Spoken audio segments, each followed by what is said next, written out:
حیدری نعرہ تحقیق ہر چاہیے نعرہ تحقیق نعرہ حیدری نعرہ غوثیہ بلا فقیر تاجدار عالمہار آپ کے لخت جگر نور نظر حضور قبلہ پیر سید مرتضی امین شاہ صاحب آپ دی بارگاہ دے اندر بڑی محبت دے نال بڑی عقیدت دے نال بڑی چاہت دے نال بڑی عرفت دے نال اس الفاظ نال عرض کرنا ہے کہ قبضہ کوثر دے جام تے سیداں دا ایک باری اونچا کہہ دو سبحان اللہ قبضہ کوثر دے جام تے سیداں دا اونچی جگ وچ ذات ہے سیداں دی ماشاءاللہ سارے ہاتھ بلند کر کے قبضہ کوثر دے جام تے سیداں دا اونچی جگ وچ ذات ہے سیداں دی سودا کردے نہیں کدے ضمیر والا پکی پھکی گل پاک ہے سیداں دی دن 10ویں محرم دا پوچھ جا کے اے رات گزری کیویں ہے سیداں دی غرق ہوندا سارا جہان اجمل پر وسدا پیا خیرات اج سیداں دی غرق ہوندا سارا جہان اجمل پر وسدا پیا خیرات اج سیداں دی آل نبی اولاد علی پر خوش ولایت حضور پیر سید مرتضی امین شاہ صاحب دامت برکات العالیہ آپ کی بارگاہ کے اندر بڑی محبت نال عرض کرنے ہیں کہ اپنے نورانی رضوانی بیان میرا رسالت امام مصطفی صاحب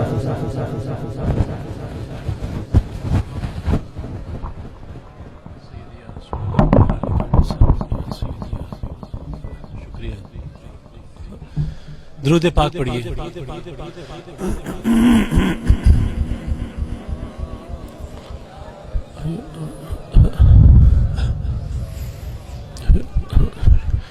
الحمدللہ رب العالمین وحمد الشاکرین وافضل الصلاة وکل السلام علی سید المرسلین خاتم النبیین اکرم الاولین والآخرین قائد الغر المحجلین نبی الحرمین امام القبلتین سید القونین وسیلۃ فی الدارین صاحب قاب قوسین محبوب رب المشرقین ورب المغربین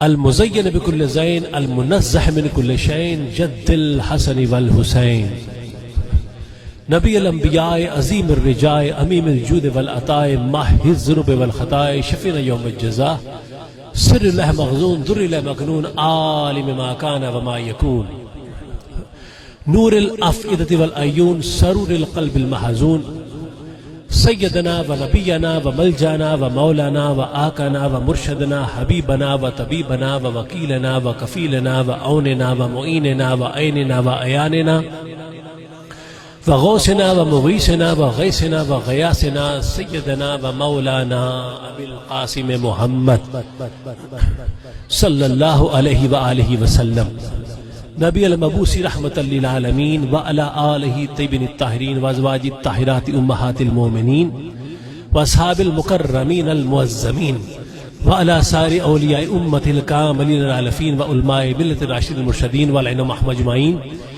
برحمتک رب العالمین یا ارحم الراحمین اما بعد فاعوذ باللہ من الشیطان الرجیم بسم اللہ الرحمن الرحیم ووجدک ضالا فہدا صدق اللہ العظیم وصدق رسولہ النبی الکریم العظیم ان اللہ وملائکتہ یصلون علی النبی یا ایھا الذین آمنوا صلوا علیہ وسلموا تسلیما. صلوات پڑھیے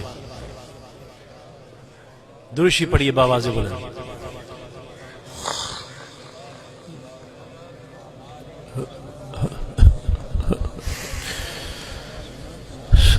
شعبان جی وقار بعد از حمد اس خدائے بزرگ و برتر کے لیے جو قاضی الحاجات ہے اور حل المشکلات بھی ہے، مقام تمہید میں یہ دعا کہ وہ ہم سب کے گھروں میں جانے سے پہلے ہماری حاجت روائی اور مشکل کشائی فرمائے، اور آقا علیہ الصلوۃ والسلام اپنی رحمتوں کا سایہ ہمارے سروں پر سلامت تا قیامت رکھیں، اور اولیاء کے فیض و برکات ہم سب کے قلب و حال کو مطہر منور اور معطر کرتے رہیں. شعبان جی وقار یہ ربیع الاول کا ماہ مکرم اپنی رحمتوں کے ساتھ، برکتوں کے ساتھ اللہ تبارک و تعالی نے آج ہمیں پھر نصیب فرمایا ہے۔ ماہ ربیع الاول کی مبارکباد بھی دیتا چلوں کہ مبارک اہل ایمان کو کہ ختم المرسلی آئے، مبارک صد مبارک بانی دین مبین آئے، گناہگارو نہ گھبراؤ شفیع مذنبی آئے، دلوں کو نور دینے کے لیے نور مبین آئے۔ حضور علیہ السلام کی آمد، ولادت مصطفیٰ صلی اللہ علیہ وآلہ وسلم، اللہ تبارک و تعالیٰ تمام مومنین و مومنات اور علیہ السلام کے لیے مبارک فرمائے، اور حضور علیہ السلام اپنے تمام امتیوں پر اپنی نگاہ کرم و شفقت قائم و دائم فرمائے۔ آج عرصہ 2 سال کے بعد اس مقام پر حاضری کا دوبارہ شرف حاصل ہوا۔ پچھلے سال حاضر نہ ہو سکا، اس ممبر کو ضامن ٹھہرا کر یہ میں کہہ رہا ہوں جملہ، اور جمعۃ المبارک کے موقع پر کہہ رہا ہوں، اور ان اولیاء کرام کی صحبت و سنگت میں رہ کے کہہ رہا ہوں کہ مجھے ایک، پہلے بھی ان کو کہا وہاں پر بیٹھ کر، کہ بڑی ایک روحانی بے چینی سی رہی کہ 27 سال کے عرصے میں کبھی غیر حاضری نہ ہوئی تھی، ہمیشہ حاضر ہوتا رہا، لیکن ایک روحانی بے چینی رہی، وہ اسباب ایسے بن گئے جس بنا پر حاضر نہ ہو سکا۔ لیکن آج عرصہ 2 سال کے بعد جب حاضر ہوا ہوں تو وہ روحانی سکون اور تسلی و تشفی اللہ پاک نے عطا فرمائی ہے۔ بس دعا ہے کہ اللہ تبارک و تعالی ان اولیاء کے آستانوں پر اسی طرح سے حاضری کی توفیق عطا فرماتا رہے، جس طرح سے ہمارے آباء و اجداد بھی یہاں پر تشریف لاتے رہے۔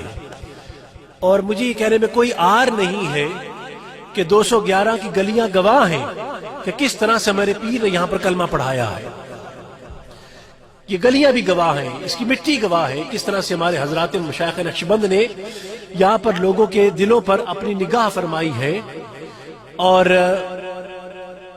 بے ایمان دلوں کا بیڑا پار فرمایا ہے، بے نور دلوں کا بیڑا بھی پار فرمایا ہے۔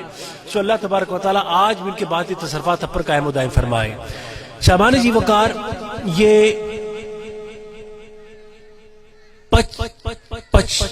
55واں عرس پاک ہے حضرت خواجہ گور صاحب کا، یہ کتنا ہے 55واں عرس پاک ہے جس کا انعقاد کیا ہے یہاں پر۔ اسی ضمن میں نے جس آیہ مقدسہ کو ہدیہ کرنے کا شرف حاصل کیا ہے وہ سورہ والضحیٰ کی آیت 7 ہے، انتہائی مختصر یاد آیت 7، وَوَجَدَكَ ضَالًّا فَہَدَىٰ۔ توجہ فرمائیے، اس آیہ کریمہ میں میرے پروردگار نے اپنے حبیب کو خطاب کیا کہ حبیب، جب آپ کے اللہ نے آپ کو اپنی محبت میں سرکردہ پایا، حبیب جب آپ کے اللہ نے آپ کو اپنے اللہ کی محبت میں متجسس پایا، جستجو کرتا ہوا پایا، متلاشی پایا، تو فہدا، اس وقت خدائے پروردگار نے آپ کو اپنے اللہ کی جانب آنے کا رستہ دکھلایا۔ یہ وہ ترجمہ ہے کہ جس کو ہمارے مفسرین کرام نے، ترجمہ نگاروں نے اور عشاقان رسول نے عشق رسالت کی روشنائی میں قلم کو ڈبو ڈبو کر سطح ورق پر اتارا ہے، اور انتہائی ادب کا خیال کیا ہے، اور انتہائی محبت کے ساتھ اس آیت کا ترجمہ کیا ہے کہ جب آپ کے اللہ نے آپ کو اپنے اللہ کی محبت میں متجسس پایا، اس وقت اللہ نے آپ کو اپنی جانب آنے کا رستہ دکھلایا۔ تو یہ ہمارے مفسرین کرام ہے، ہمارے علماء کرام ہے، ہمارے ترجمہ نگار ہیں جنہوں نے انتہائی ادب کا ثبوت دیا ہے اس آیت کا ترجمہ کرتے ہوئے۔ لیکن مقام افسوس سے کہنا پڑتا ہے، اور مقام افسوس میں کہنا پڑتا ہے کہ جو ہمارے بعض غیر مقلد دوست ہیں، میں دوست ہی کہوں گا کیونکہ ہم فرقہ واری سے بلند تر ہو کر گفتگو کرنے کے عادی ہیں، جب انہوں نے اس آیت کا ترجمہ کیا تو آپ جا کے دیکھ سکتے ہیں، ان کے تراجم ابھی بھی کھول کر اسی وقت کھول کر دیکھ سکتے ہیں کہ جب انہوں نے اس آیت کا ترجمہ کیا تو انتہائی بے ادبانہ انداز سے اس آیت کا ترجمہ کیا، اور کچھ نے تو بہت گستاخانہ ترجمہ کیا۔ یعنی کچھ نے یہ لکھا کہ یہاں پر اللہ نبی سے فرما رہا ہے کہ اے نبی، جب آپ کے اللہ نے آپ کو معاذ اللہ بھٹکتا ہوا پایا، وہ دالن سے مراد بھٹکتا ہوا لیتے ہیں، بھٹکتا ہوا پایا تو اس وقت خدا نے آپ کو ہدایت عطا فرمائی، اور کچھ نے یہاں تک لکھ دیا کہ اے نبی، جب آپ کے اللہ نے آپ کو معاذ اللہ گمراہ پایا، وہ دالت سے مراد گمراہ لیتے، گمراہ پایا تو فہدا، اس وقت اللہ تبارک و تعالی نے آپ کو ہدایت عطا فرمائی۔ تو صاحبان جی وقار، اب دل تو نہیں کرتا اس ترجمے کو ماننے پر کہ جس انداز سے یہ ترجمہ کیا گیا، لیکن فقط اگر ایک منٹ کے لیے میں مان بھی لوں کہ ان کا یہ ترجمہ کرنا ٹھیک ہے کہ میرا نبی معاذ اللہ پہلے گمراہ تھا، بھٹک رہا تھا، بعد میں 40 سال کی عمر کے بعد غار ہرا کی خلوتوں میں جب حضور پر وحی آئی تو اس وقت خدا نے آپ کو ہدایت عطا فرمائی۔ اگر میں ان کا ترجمہ مان لوں کہ ان کا ترجمہ ٹھیک بھی ہے، تو تب بھی ان کا یہ کیا ہوا ترجمہ قرآن مجید کے ایک دوسرے مقام پر قرآن کی ایک دوسری آیت کی نفی کر دیتا ہے کہ جہاں پر میرے اللہ نے فرمایا کہ بسم اللہ الرحمن الرحیم والنجم اذا ہوا ما ضل صاحبکم وما غوا، کہ ٹوٹتے ہوئے تارے کی قسم، لوگوں تمہارا یہ صاحب نبی نہ کبھی گمراہ تھا نہ کبھی گمراہ ہے، تمہارا یہ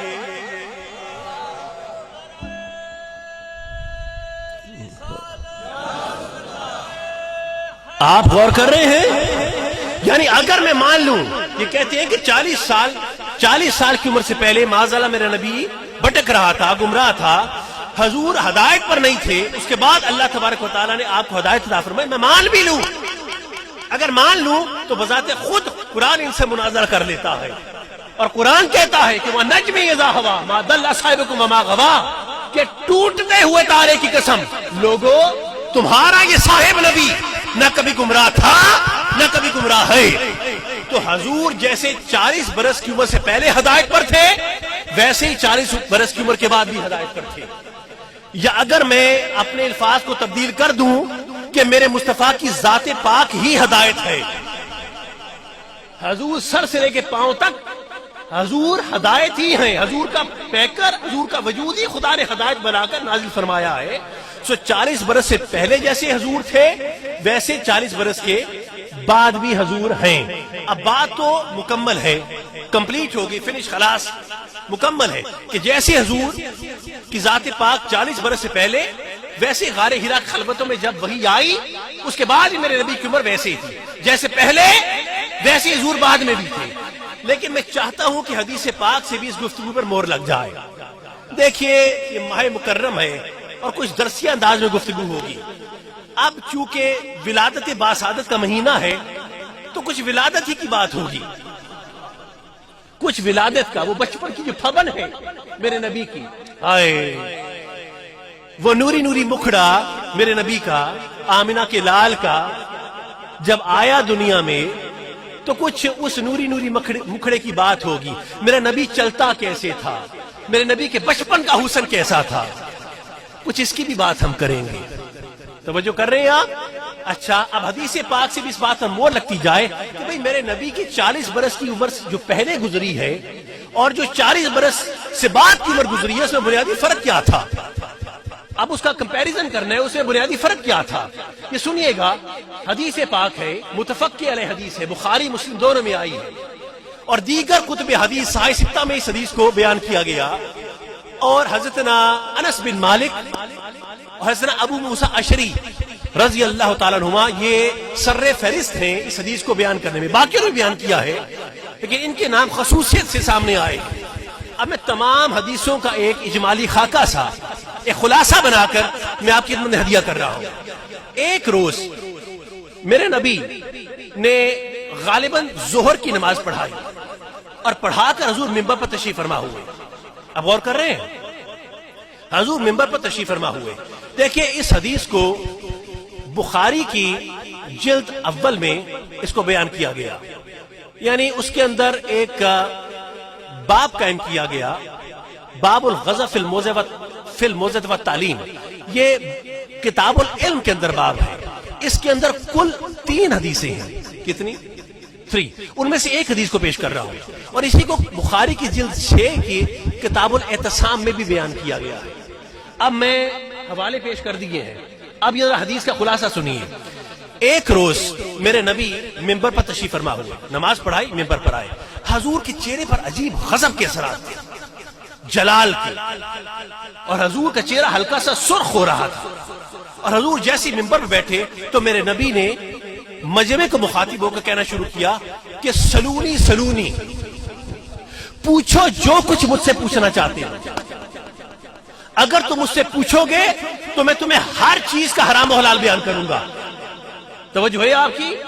تم مجھ سے سوال کرو۔ اب حضور بار بار کہہ رہے ہیں سلونی سلونی، پوچھو جو کچھ مجھ سے پوچھنا چاہتے ہو۔ جب حضور نے بار بار کہنا شروع کیا تو مجمع میں سے اب لوگوں نے اٹھ کر سوال کرنے شروع کیے۔ ذرا غور سنیے گا۔ ایک اٹھا، اس نے کہا یا رسول اللہ میرا باپ کون ہے؟ توجہ ہے آپ کی؟ اب وہ جس کو باپ سمجھ رہا تھا، حضور نے فرمایا کہ وہ تیرا باپ نہیں ہے، فلاں شخص تیرا باپ ہے۔ وہ شرمندہ ہوئے بیٹھ گئے۔ ایک کھڑے ہوئے، انہوں نے پھر یہ سوال کیا کہ رسول اللہ میرا باپ کون ہے؟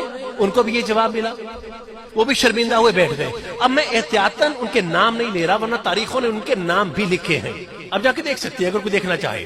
ایک کھڑے ہوئے، یا رسول اللہ مجھ سے دور جاہلیت میں ایک گناہ ہوا تھا، اب میرے لیے کیا حکم ہے؟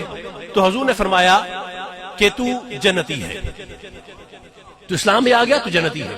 ایک اور کھڑا ہوا، اسے ہمت ہوئی، اس نے کہا یا رسول اللہ ابھی حال ہی میں مجھ سے ایک بہت بڑا گناہ ہوا ہے، میرے بارے میں کیا حکم ہے؟ حضور نے فرمایا تو اولاً جہنم میں جائے گا پھر جنت میں جائے گا۔ یعنی میرا نبی، غور ہے آپ کو، یعنی میرا نبی لوگوں کی صلبوں میں گھس گھس کر، لوگوں کی نسلوں میں جھانک جھانک کر ان کے حرام و حلال کو بیان کر رہا ہے۔ کس نے کس مقام پر کیا خطا کی، ان کے آباء و اجداد کی نسلوں میں جھانک رہا ہے، ان کے آنے والے حالات کو دیکھ رہا ہے، اور میرا نبی سب کی صلبوں میں جھانک کر کہہ رہا ہے کہ تو نے کس مقام پر کیا خطا کی ہے، تو نے کس مقام پر کیا غلطی کی ہے، تجھ میں کس مقام پر کیا عیب موجود تھا۔ میرا نبی چن چن کر سب کے حرام و حلال کو بیان کر رہا ہے۔ جب سوالات کا سلسلہ طویل ہو گیا تو حضور کے چہرے کے جلال کے اندر اضافہ ہونا شروع ہو گیا، اور حضور کی رگ ہاشمی جو یہاں پر تھی، جو اکثر پھول جاتی تھی غصے میں، وہ پھولنی شروع ہو گئی۔ جب حضور کا چہرہ سرخ ہونے لگ گیا تو جناب عمر پاک نے جب یہ ماجرا دیکھا تو اٹھ کے کھڑے ہو گئے اور حضور کے سامنے ہاتھ باندھ دیجئے، کہا یا رسول اللہ بس کیجئے، یا رسول اللہ بس کیجئے، ہم آپ کی نبوت پر راضی، ہم آپ کے دین پر راضی، یا رسول اللہ ہم آپ کی کتاب پر راضی، ہم آپ کے خدا پر راضی، بس بس کر دیجئے۔ اتنا کہنا تھا میرے دوستو، میرے صاحبو، کہ جناب رسول اللہ کا جلال قدر کم ہوا، اور آپ فرماتے ہیں کہ عمر اگر تو مجھے نہ روکتا تو اس ذات کی قسم میں تحت الثری سے لے کر عرش اولی تک ہر چیز کے حرام و حلال کو بیان کرتا۔ اگر تو مجھے نہ روکتا تو میں تحت الثری سے لے کر قبلہ عرش اولی تک میں ہر چیز کے حرام و حلال کو بیان کرتا۔ آپ نے اس آیت کو، حدیث پاک کو سن لیا۔ اب میرا ایک کوشچن ہے آپ سے، سوال ہے، یہ سوال میں مجمع سے کر رہا ہوں۔ میرا نبی سب کے حرام و حلال کو بیان کر رہا ہے، تو زانی ہے، تو شرابی ہے، تو جواری ہے، تو بدکار ہے، تیرے ماں باپ نے یہ گناہ کیا، تیرے باپ داداؤں نے یہ گناہ کیا۔ میرا نبی سب کے گناہ گنوا رہا ہے، اور مچمے کو سانپ سونگا ہوا ہے۔ کسی کی اٹھ کر ہمت نہیں ہوئی کہ میرے نبی کو جواب دے۔ توجہ ہے آپ کی؟ اب آپ کو چیلنج دے رہا ہوں کہ پوری تاریخ کی کتابیں اٹھا کے لے آؤ اور مجھے مرتضیٰ کو ایک جملہ لا کے دکھا دو کہ کہیں پر لکھا ہو کہ مجمع میں سے کسی شخص نے اٹھ کر میرے نبی کو پلٹ کر جواب دیا ہو، اے نبی تو ہمارے گناہ گنواتا ہے کہ ہم نے جوانی میں فلاں فلاں گناہ کیے، فلاں عیب کیے، فلاں بدکاری کی، فلاں چوری کی، فلاں مقام پر زنا کیا، شراب پی، تو نبی تو بھی تو فلاں مقام پر یہ گناہ کرتا تھا، جوانی میں تجھ میں بھی تو یہ عیب موجود تھے، تو بھی تو اس وقت ان حالات میں سے رہ کر گزرا ہے۔ کسی ایک شخص نے اٹھ کر میرے نبی پر انگلی اٹھائی ہو کہ نبی 40 برس کی عمر تو بات کی چیز ہے، جوانی کے وقت ان میں سے کوئی نہ کوئی بعیب تو تجھ میں بھی موجود تھا، کوئی نہ کوئی خطا تو بھی کرتا تھا۔ خدا کی قسم مجھے کوئی ایک جملہ لا کے دکھا دو تاریخوں سے کہ مجمع میں سے کسی نے اٹھ کر میرے نبی کو تانا دیا ہو۔ خدا کی قسم کسی نے کوئی تانا نہیں دیا۔ کیوں؟ کیونکہ مکی اور مدینے کی گلیاں گواہ تھی، مکی اور مدینے کا بچہ بچہ گواہ تھا کہ میرا نبی جیسے کل پاک تھا ویسے آج پاک ہے۔ میرا نبی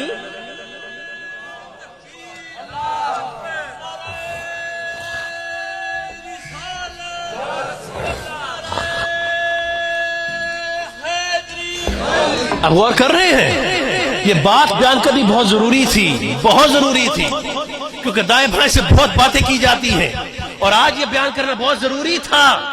مکے اور مدینے کی گلیاں گواہ تھی، اور مکے اور مدینے کا بچہ بچہ گواہ تھا کہ میرا نبی کل بھی قرآن تھا، میرا نبی آج بھی قرآن ہے۔ سو حضور جیسے 40 برس کی عمر سے پہلے ہدایت پر، ویسے ہی میرا مصطفیٰ 40 برس کی عمر کے بعد بھی ہدایت پر۔ تو بات کمپلیٹ ہو گئی نا؟ بولو نا ذرا۔ اچھا سنیے گا ذرا، 40 برس کی بات کی خبر کیا ہے؟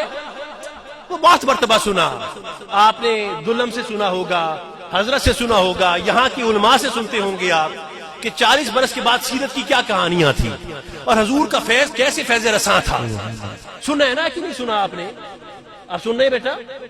ذرا سنیے گا، چھوڑ دیجئے، کوئی مائک کی ضرورت نہیں ہے۔ اور آپ سن رہے ہیں؟ دیکھیں علماء نے، خطباء نے آپ کو بہت مرتبہ قصے سنائے کہ 40 برس کے بعد حضور کا فیض کیسے فیض رساں رہا، اور آج تک بھی فیض چلا آ رہا ہے۔ ذرا یہ تو سنتے چلو کہ 40 برس سے پہلے کی عمر کیا تھی، بس اب یہ بیان کرنا ہے۔ 40 برس سے پہلے کی عمر کیا تھی؟ وہ نوری نوری والضحیٰ کا چہرہ، والضحیٰ کا چہرہ جب دنیا میں آیا تو اس وقت میرے نبی کا نور کائنات کو کیسے منور کر رہا تھا، اور کیسے چن چن کر اپنی امتیوں کو پہچان پہچان کر میرا مصطفیٰ ان کی طرف نگاہ فرما رہا تھا۔ ذرا یہ بھی تو سنو نا، یہ بھی تو سنو۔ اب یہ حدیث پاک ہے، اس حدیث کو امام ابن حجر اسقلانی اور امام جامی نے بیان فرمایا، زیادہ محدثین نے بیان نہیں کیا اس کو، لیکن جنہوں نے بیان کیا انہوں نے صحیح اسناد کے ساتھ بیان کیا۔ کس کے ساتھ؟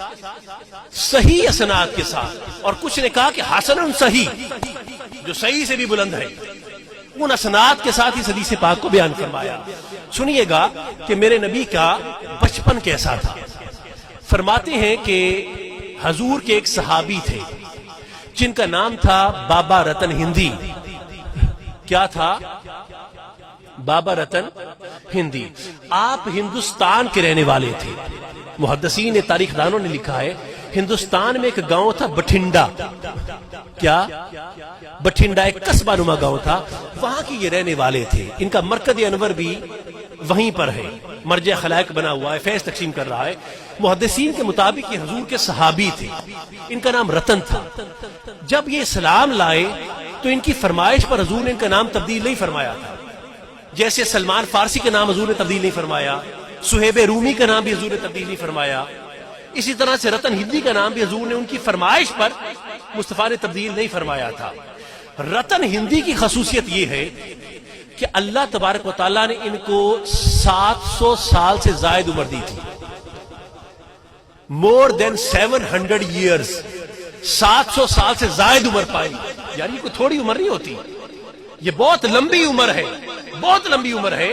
سلمان فارسی کے بارے میں آپ نے سن رکھا ہے کہ ان کی عمر کسی نے کہا 350 سال، کسی نے کہا 450 سال بھی ہے، کسی نے کم کہا، کسی نے زیادہ کہا، پر رتن ہندی نے سلمان فارسی کا ریکارڈ بھی توڑ دیا، 700 سال سے زائد عمر پائی ہے۔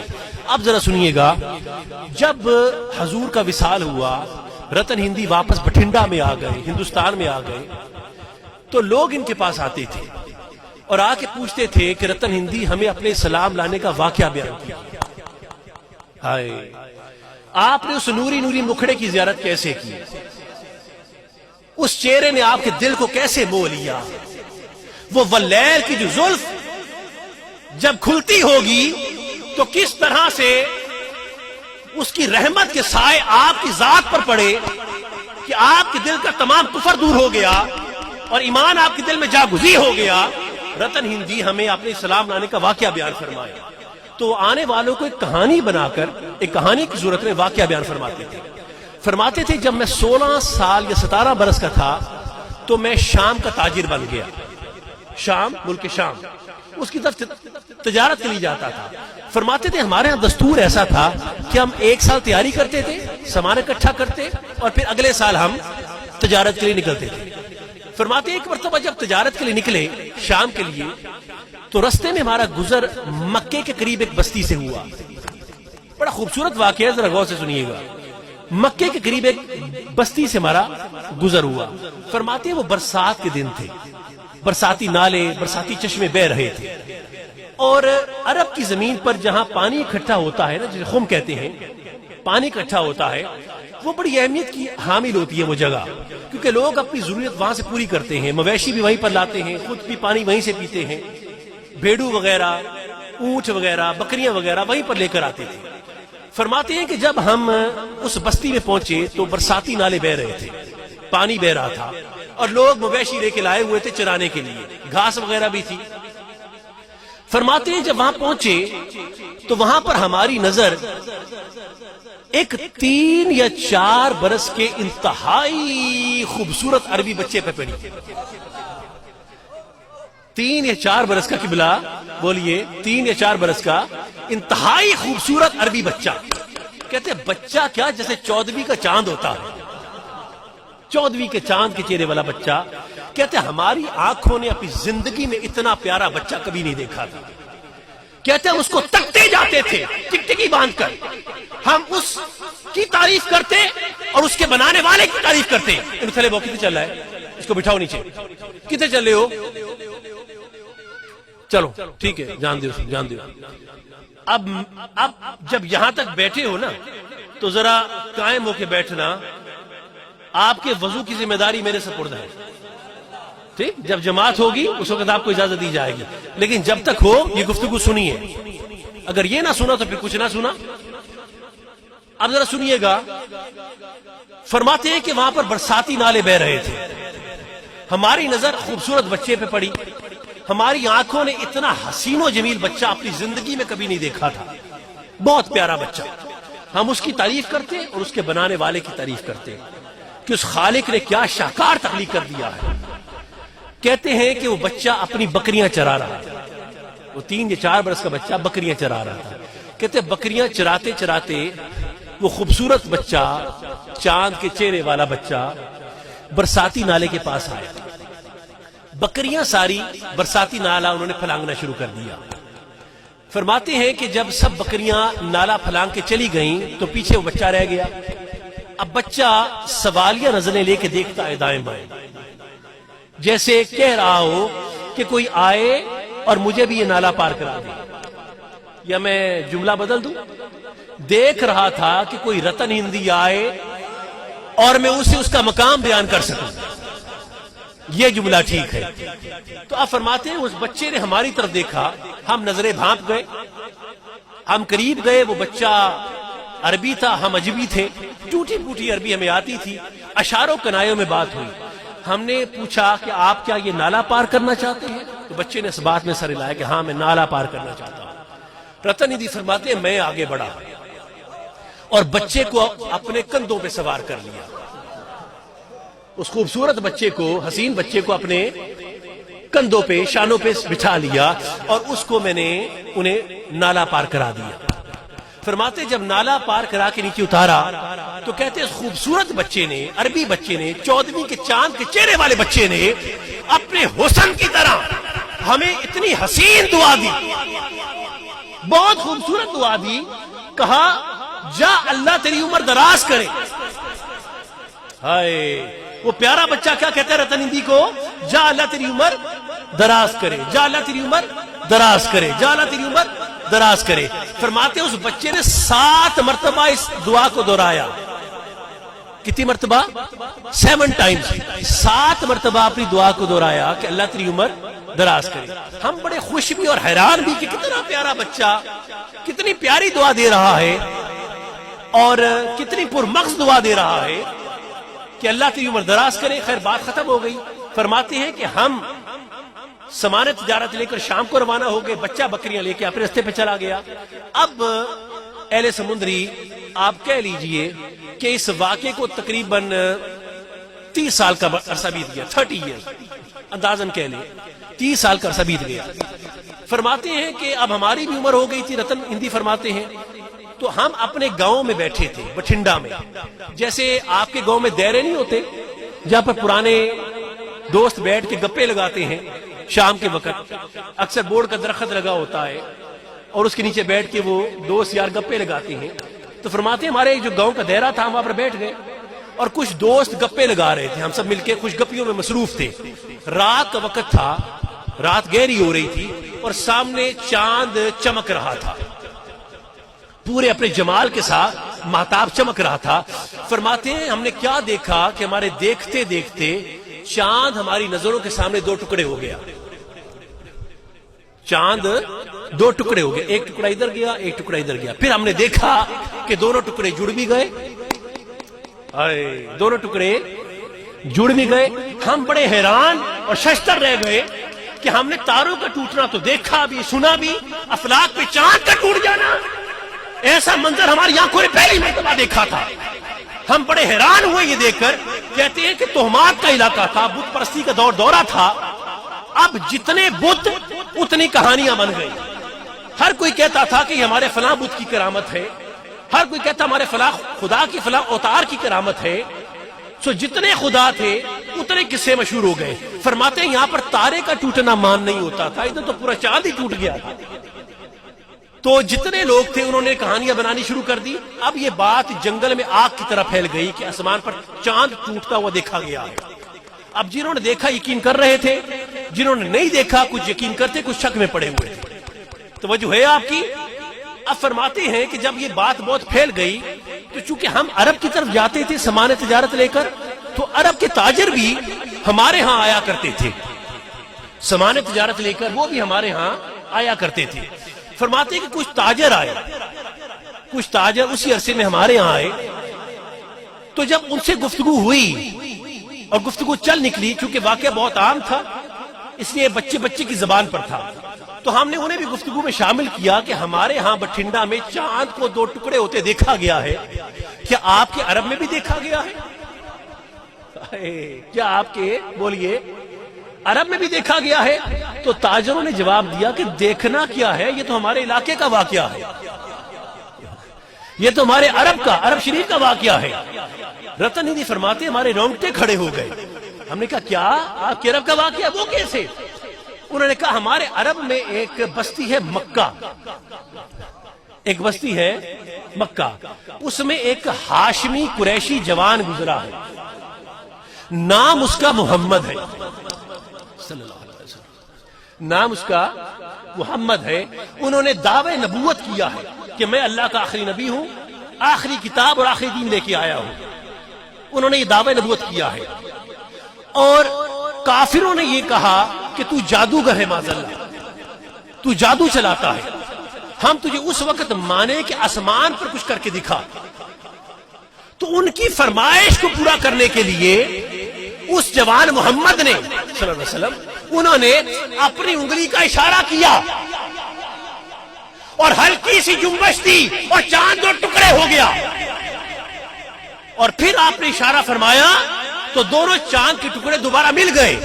اور پھر انہیں مخاطب ہو کے فرمایا کہ میں نے تمہارے کہنے پہ توڑا ہے، ورنہ محمد توڑنے کے لیے نہیں، لوگوں کو جوڑنے کے لیے آیا ہے. میں توڑنے کے لیے نہیں، میں تو جوڑنے کے لیے آیا ہوں.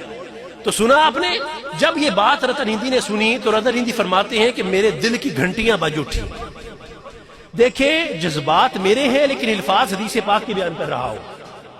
سن رہے ہیں میری بات کو؟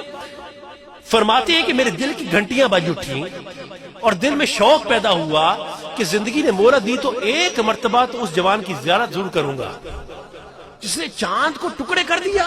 وہ کیسا جوان ہوگا، وہ کیسی ہستی، کیسی ذات ہوگی، اس کو ایک مرتبہ تو دیکھنا بنتا ہے. تو فرماتے اسی وقت نیت کر لی کہ بس ان کی زیارت کرنی ہے. فرض فرماتے ہیں کہ سامان تجارت اکٹھا کیا، ایک سال تیاری میں لگا رہا اور پھر اگلے سال سفر کے لیے نکلا کہ کاروبار بھی ہو جائے گا، زیارت مصطفیٰ بھی ہو جائے گی. یا میں یوں کہوں کہ نالے دیوی دا دیدار نالے بن جاتا بپار، یعنی دونوں کام ہو جائیں گے کہ کاروبار بھی ہو جائے گا اور زیارت بھی ہو جائے گی. اب فرماتے ہیں کہ 2 سال کے بعد ہم نکلے پھر سامان تجارت لے کر.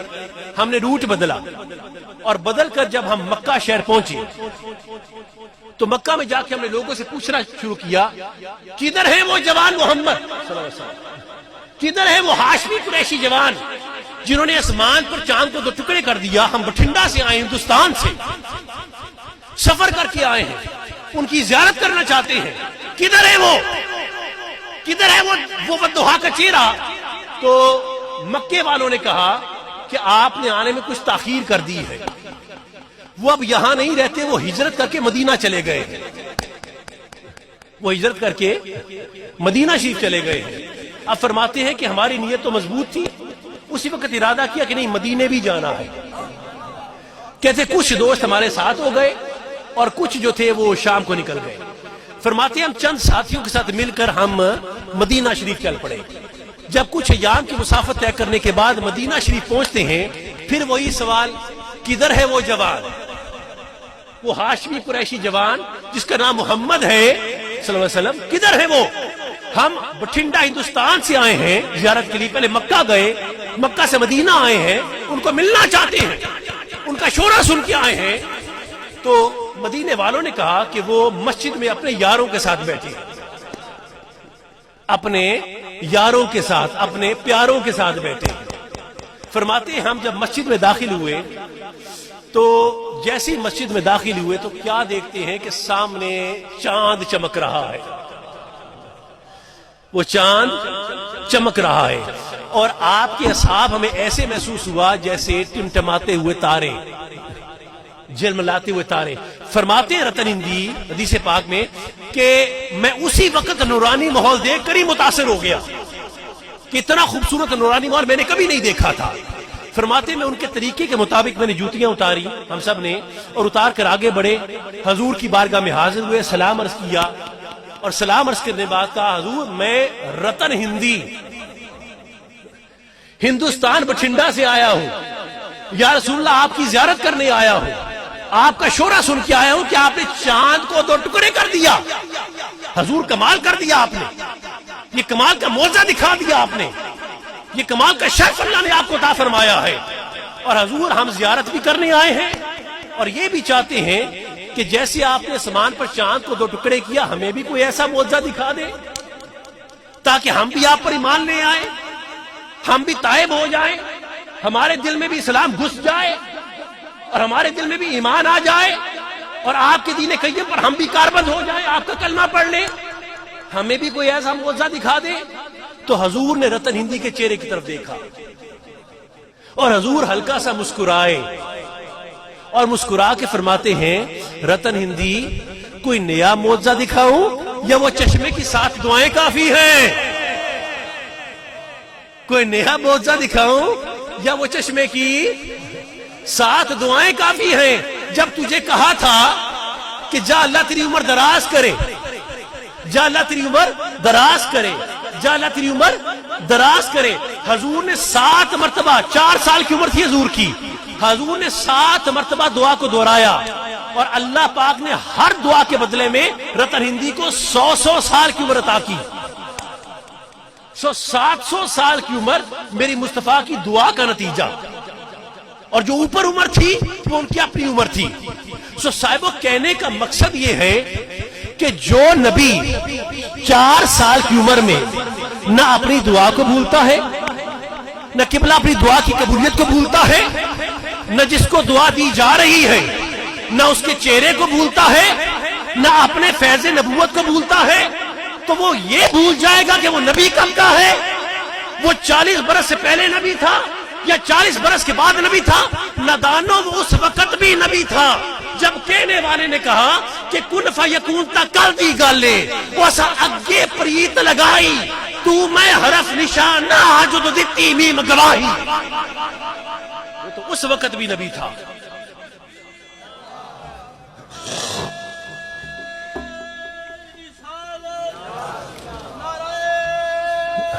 آپ غور کر رہے ہیں؟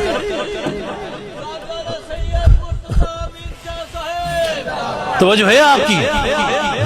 میرے جذبات کا رکھ رکھاؤ، میرے الفاظ کا اتار چڑھاؤ صرف اس لیے تاکہ گفتگو آپ کے اندر گھس جائے۔ میں یہ نہیں چاہتا، سن رہے ہیں میری بات کو، میں یہ نہیں چاہتا فقط کانوں سے سنیں، آپ دل سے اس بات کو سنیں، دل سے۔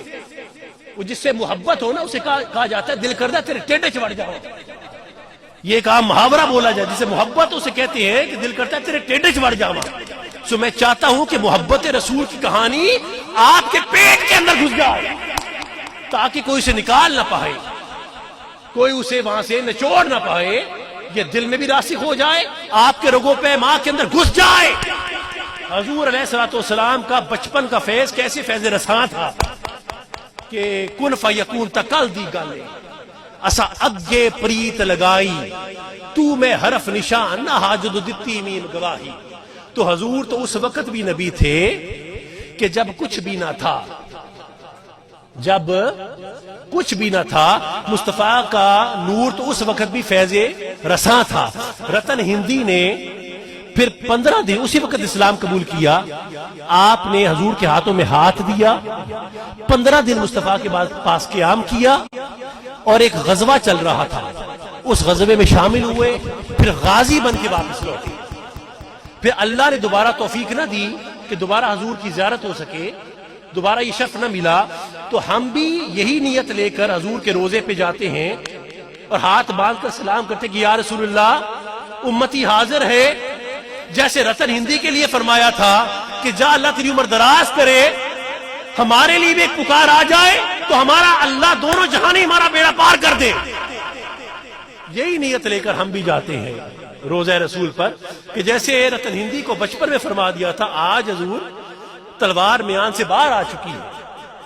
پہلے تو جسم کے میان میں تھی, اب تو میان سے باہر آ چکی ہے.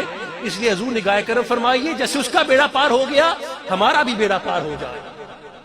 توجہ کیا آپ نے؟ یہ میں نے کتنی عمر کی بات بتائی آپ کو, 3 یا 4, 3 یا 4 سال کی عمر کی بات بتائی. اب تھوڑا سا نیچے آ جاؤ, میں نیچے لا رہا ہوں آپ کو. اب باؤ میرے نبی کی عمر ہے 1.5 یا 2 برس کی. میں نے کہا نا حضور آئے کیسے, یہ تو سنو نا. وہ جو پباں پار چلتا ہوئے میرا نبی, ہاں وہ ننے پاؤں سے مصطفیٰ خدا کا یار خدا کا حبیب جب چلتا ہوگا تو کیسے فرشتے اپنی پناہ میں لیتے ہوں. ہائے ذرا سنتے چلو نا. وہ بچپن کی پھبن کیسی تھی, کیسی پھبن تھی. یہ داڑیاں تو بعد میں رکھی گئی یار, یہ پگیں تو بعد میں باندھی گئی ہیں ساری, یہ سب شریعت تو بعد میں آئی ہے. ذرا یہ تو سنو 40 برس سے پہلے کا کمال کیا تھا اور وہ بچپن کی پھبن کیا تھی. ہائے یہ بخاری کی حدیث ہے, سب نے بیان کیا. کوئی ایسا سیرت نگار نہیں ہے جس نے اس واقعے کو بیان نہیں کیا. لیکن میں اس مقام پر بخاری کے الفاظ استعمال کروں گا. کس کے؟ بخاری کے الفاظ میں استعمال کر رہا ہوں. حضور کی 1.5 یا 2 برس کی عمر ہے. سنیے گا, مکے میں قحط پڑ گیا, 2 سال کا قحط تھا. قحط ایسا ظالم تھا سمندری والوں کے لوگ ایک دوسرے کا گوشت نوچتے تھے. ایسا ظالم قحط تھا اور بارش نہیں ہو رہی تھی. بارش خشک سالی تھی, بارش لوگوں کے گھر جل گئے, فصلیں اجڑ گئی, مال مویشی مر گیا, مکان گرنے لگ گئے, بیماریاں پھوٹ پڑی اور بہت بری حالت تھی مکہ کی. اور فرماتے ہیں, یعنی اس کے روات ہیں, کئی راوی ہیں اس کی, فرماتے ہیں کہ اس وقت حرم جو تھا وہ 360 بتوں سے بھرا پڑا تھا اور لوگ کھچا کھچ بتوں سے چمٹے ہوتے تھے. نذرانے پیش کیے جا رہے ہیں, بتوں کے قدموں پہ گرا جا رہا ہے, بتوں سے سوال کیا جا رہا ہے کہ خداؤ ہماری فریاد سنو اور ہم پر جو کہتا ہے اس کو دور کرو. خود کھانے کے لیے نہیں ہے کچھ, لیکن چڑھاوا چڑھانے کے لیے ہوتا ہے. کچھ ایسی رسم آج بھی چلتی ہے, اس میں مجھے کہنے میں کوئی یار نہیں ہے. کچھ ایسی رسم آج بھی چلتی ہے. کچھ طریقت کو اس طرح سے بھی استعمال کیا جاتا ہے کہ بچاروں کے پاس کھانے کے لیے ہوتا نہیں ہے, لیکن کچھ نام نہاد طریقت کے سور جو ہیں وہ پھر بھی ان کی جیبوں سے نکالنے پر تنے ہوتے ہیں. اور وہ بھی بچارے معصوم لوگ جن کو سمجھ بوجھ نہیں ہے, وہ بھی اس ریت و رواج کے مطابق شاید یہ سمجھتے رہے ہوتے ہیں کہ خدا ہماری تو سنتا نہیں ہے, اور اگر انہی سے سوال کریں گے تو یہی سنے گا اور یہی فریاد کرے گا تو ہماری سنی جائے گی. تو یہ موقع ہے اس چیز کو بیان کرنے کا, یہ ضروری سمجھا اس لیے بیان کیا. طریقت کی حالت ہے جس حالت پر ہمارے اسلاف بھی قائم رہے اور اولیاء کرام کاربند رہے, اور اسی طریق پر یہ بزرگان بھی قائم رہے, اور ہم بھی یہاں پر اسی طریق پر بیٹھے ہیں. یہ بات بھی کبھی بیان کروں گا لیکن ضمن اس لیے بیان کر دی. اب وہ چڑھاوے بھی چڑھاتے تھے, سن رہے ہیں میری بات کو, اور بچیوں کے نذرانے بھی دیتے تھے, یعنی بچیوں کو ذبح کیا جاتا تھا ان بتوں کے پاؤں کے اوپر. اب وہ بت تھے, انہوں نے کہاں سننا تھا, پر ان کا عقیدہ مضبوط تھا کہ ہم نے تو سنانا ہے. اب ذرا سنیے گا, جب قحط بہت بڑھ گیا تو راوی کہتا ہے کہ لوگ کھچا کھچ لوگوں سے حرم پاک بھرا پڑا تھا, کعبہ بھرا پڑا تھا, حرم ارد گرد کا علاقہ بھرا پڑا تھا, اور لوگ چمٹے فریادیں کر رہے ہیں کہ ہم پر قحط دور ہو جائے. اب راوی کہتا ہے کہ میں بھی وہاں پر موجود تھا. کہتے ہیں مجھے نہیں پتہ لگا, مجمع کے اندر سے کسی نے آواز دی. کیا؟ مجمع سے کسی نے آواز دی کہ چلو سارے مل کر جناب ابو طالب کے پاس جاتے ہیں. کس کے پاس؟ جناب ابو طالب, حضور کے چچا جان جناب ابو طالب کے پاس جاتے ہیں, اور انہیں جا کے کہتے ہیں کہ وہ صاحب شرف ہیں, اولاد ابراہیم سے ہیں, بڑی دیر ہوئی ہے کہ وہ آئے نہیں ہیں, تو وہ آئیں, اور وہ جب آئیں گے ان کے توسل سے ہم دعا کریں گے تو اللہ تبارک و تعالی ہماری دعا, یا ہمارے خدا جو ہیں وہ ہماری دعا جلدی سنیں گے.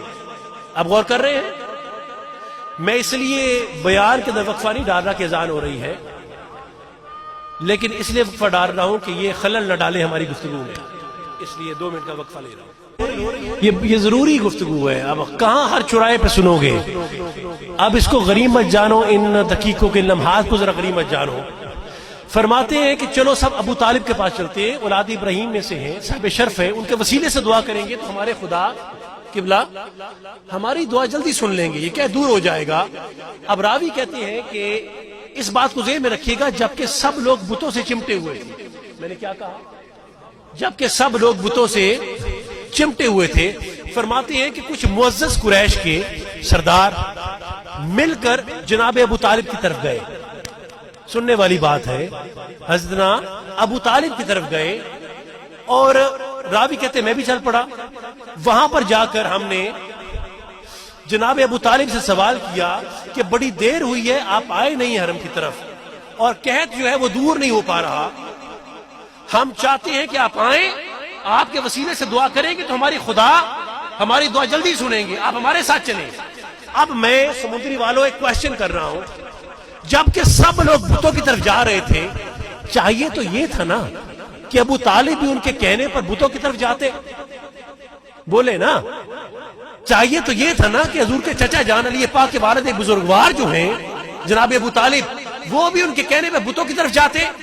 پر جاؤ جا کے بخاری اٹھا کے دیکھو, صحائح ستہ اٹھا کے دیکھو, اور ساری تاریخ کی کتابیں اٹھا کے دیکھو کہ ان کے کہنے پر جناب ابو طالب بتوں کی طرف نہیں گئے. ہائے, ان کے کہنے پر بتوں کی طرف نہیں گئے, بلکہ جناب ابو طالب گئے اپنے 2 برس کے بھتیجے جناب محمد مصطفیٰ کی طرف, حضور کی طرف گئے. ابو طالب بتوں کی طرف, بولے نا, بولے سارے, ابو طالب بتوں کی طرف. یہی تو مسئلہ کی بات ہے. اگر یہ نہ سمجھی تو کیا سمجھا؟ نہ تمہاری نماز کسی کام کی, نہ تمہاری اذان کسی کام کی, نہ تمہارے رکوع کسی کام کے, نہ تمہارے سجدے کسی کام کی. شوق تیرا اگر نہ ہو, میری نماز کا امام, میرا قیام بھی حجاب, میرا سجود بھی حجاب. توجہ ہے آپ کی؟ نماز اچھی, روزہ اچھا, حج اچھا, زکات اچھی, باوجود اس کے میں مسلمان ہو نہیں سکتا. نہ جب تک کٹ مروں میں خواجہ بتھا کی چوکٹ پر, خدا شاہد کاملی ماں ہو نہیں سکتا. تو اگر یہ نہیں ہے تو کچھ بھی نہیں ہے. انتابت و اعمالکم, خدا سب کچھ تمہارے منہ پہ مارے گا. اس لیے یہ بات ذرا غور سے سنیے گا. اب فرماتے ہیں کہ وہ گئے بتوں کی طرف نہیں, گئے اپنے 1.5 یا 2 برس کے بھتیجے جناب رسول اللہ کی طرف. کسی نے کہا 1.5 برس عمر ہے بیٹا, کسی نے کہا 2 برس کی عمر ہے. اب میں کوشچن کر رہا ہوں دوبارہ آپ سے کہ حضور کی عمر ہے 1.5 یا 2 برس کی, اور بتوں کی طرف ابو طالب نہیں گئے, رسول اللہ کی طرف گئے. یعنی 1.5 یا 2 برس کی عمر تک جناب ابو طالب نے رسول اللہ میں اتنا تو دیکھ لیا تھا. ہائے, محسوس کیا میرے جملے کو؟ شہزاد اکبر صاحب کیا آپ نے؟ آپ کیجئے, آپ کیجئے, سیاست بھی کیجئے, سیاست عشق مصطفیٰ کی پوری بھی دیتے جائیے. توجہ ہے آپ کی؟ ذرا سنیے گا میری بات کو.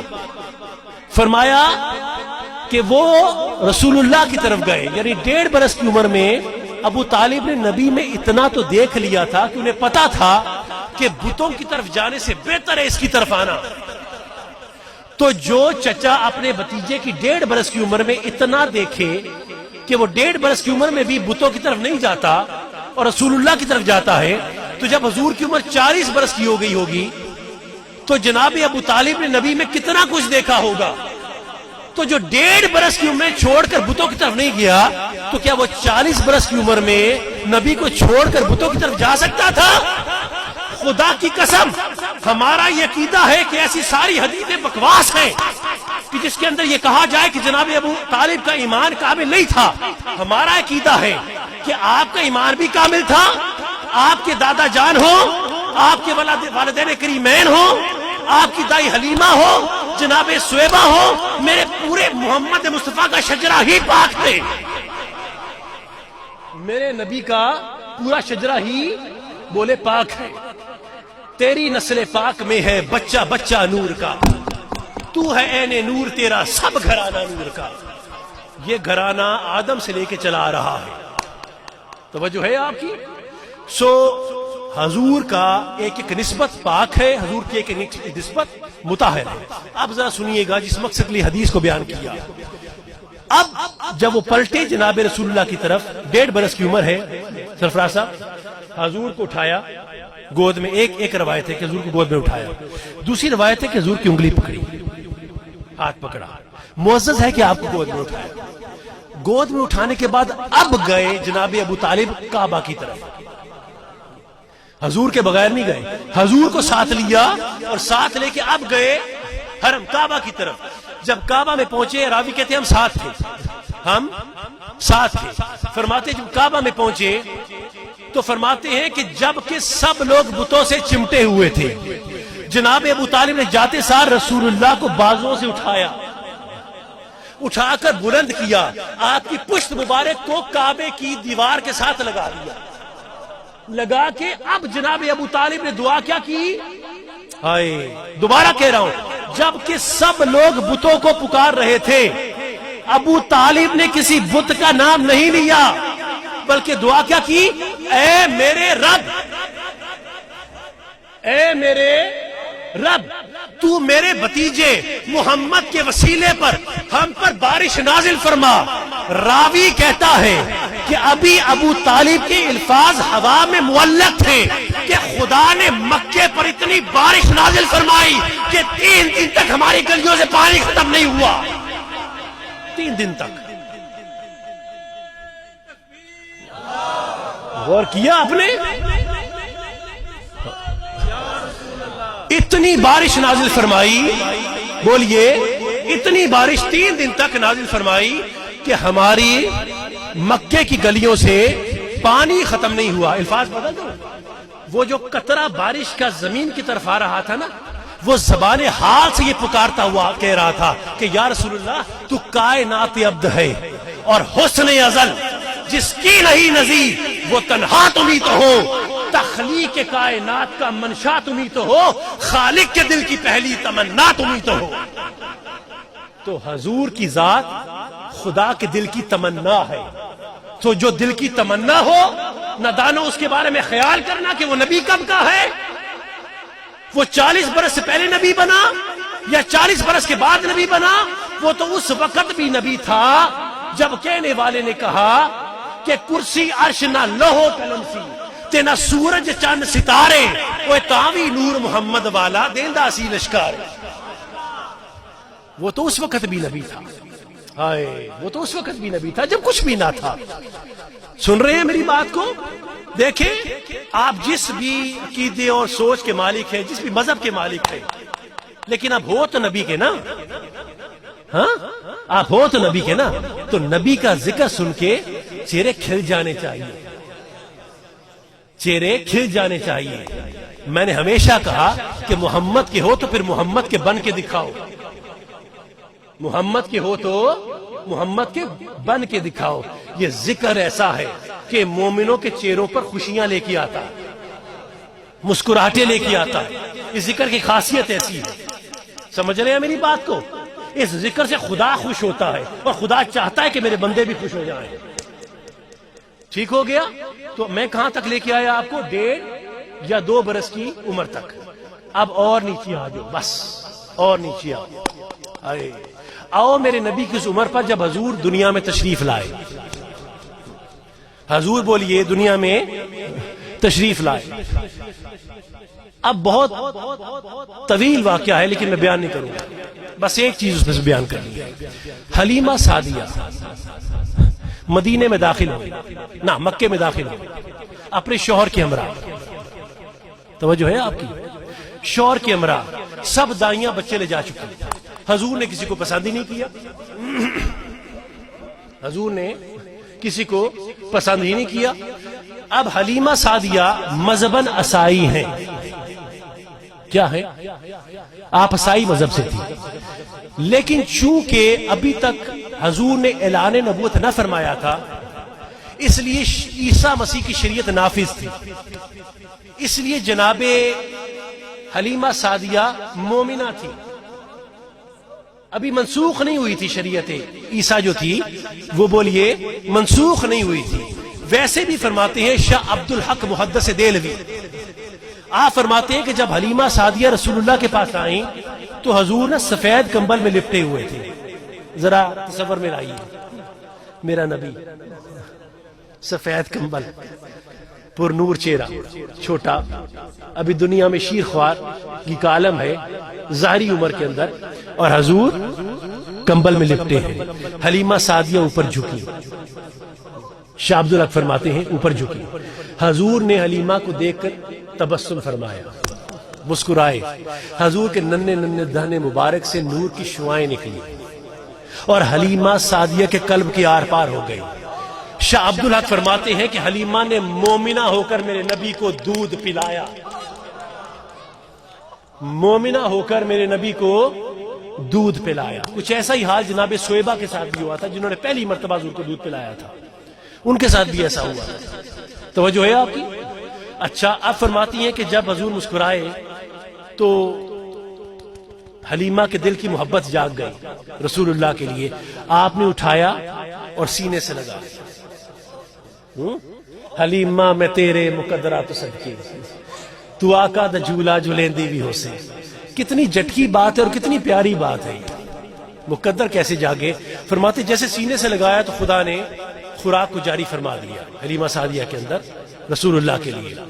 اب سنیے گا کہ جناب حلیمہ سعدیہ بچے کو لے کے وہاں سے چلتی ہے رسول اللہ کو لے کر. قبلہ وہاں کا طریقہ یہ تھا، دستور یہ تھا کہ جو بچہ پیدا ہوتا تھا اسے کعبے کا طواف کرایا جاتا تھا اور حجر اسود کا بوسہ دلوایا جاتا تھا. یہ طریقہ تھا عرب کا.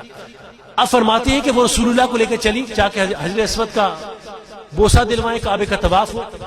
فرماتے ہیں، اور یہ مولا روم بھی فرماتے ہیں اور بخاری کے الفاظ ہیں اور شاہ عبد الحق محدث دہلوی نے بھی فرمایا.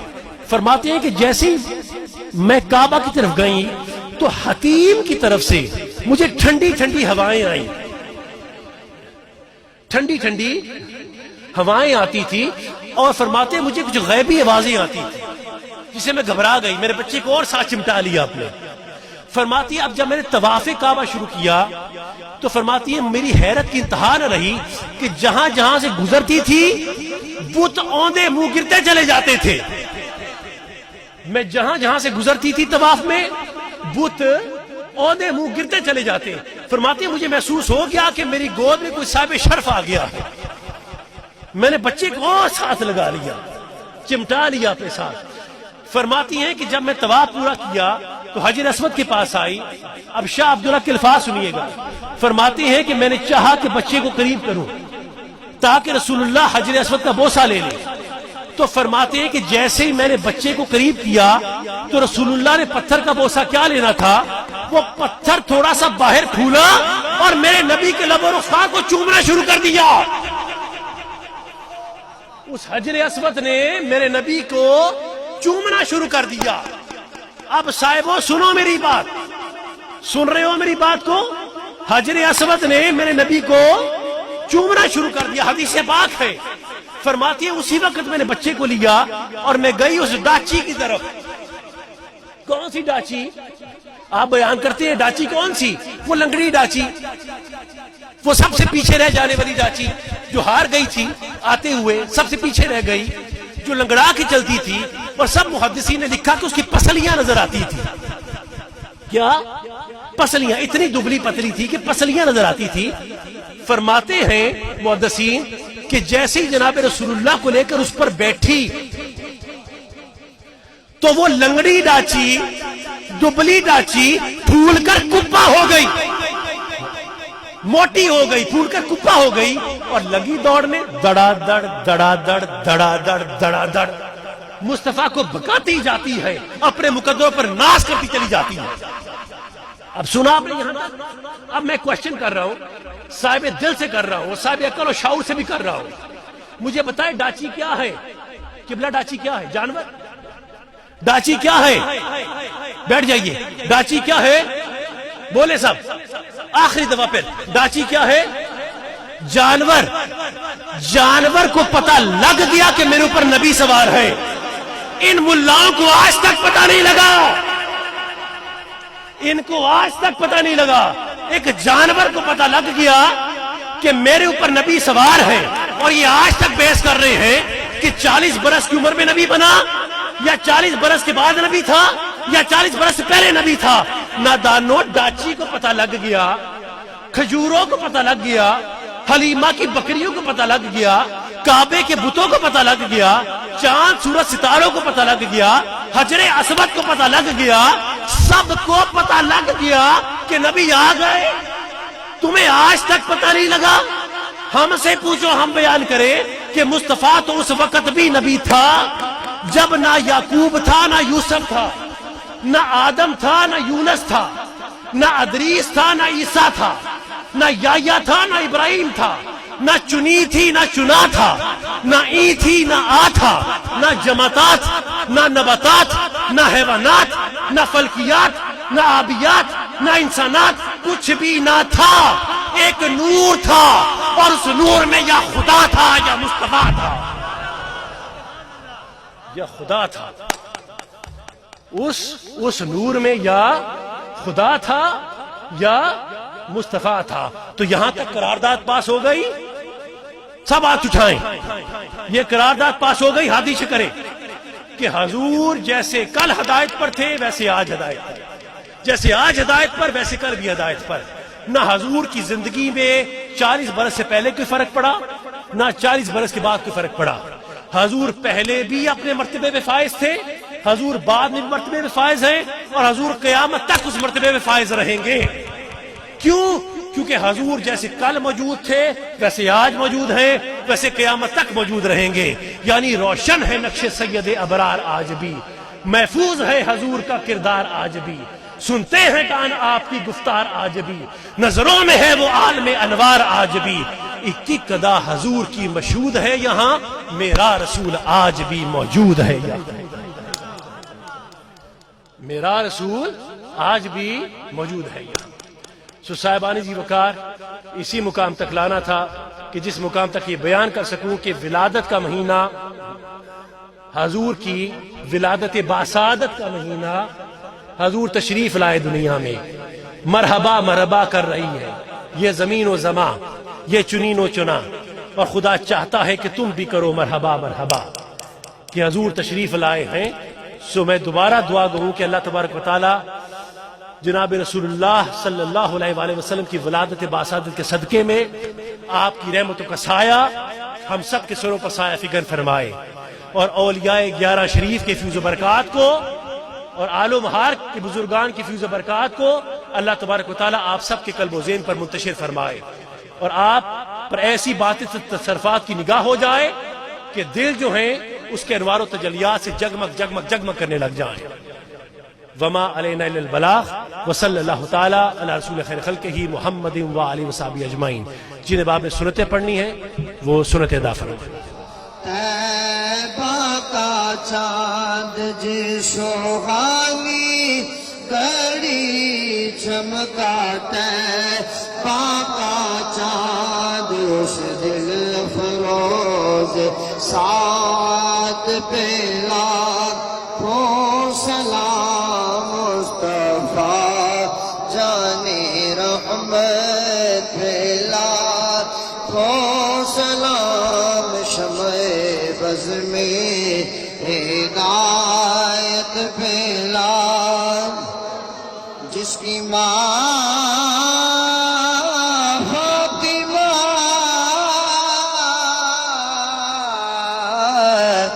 اور نانا نبی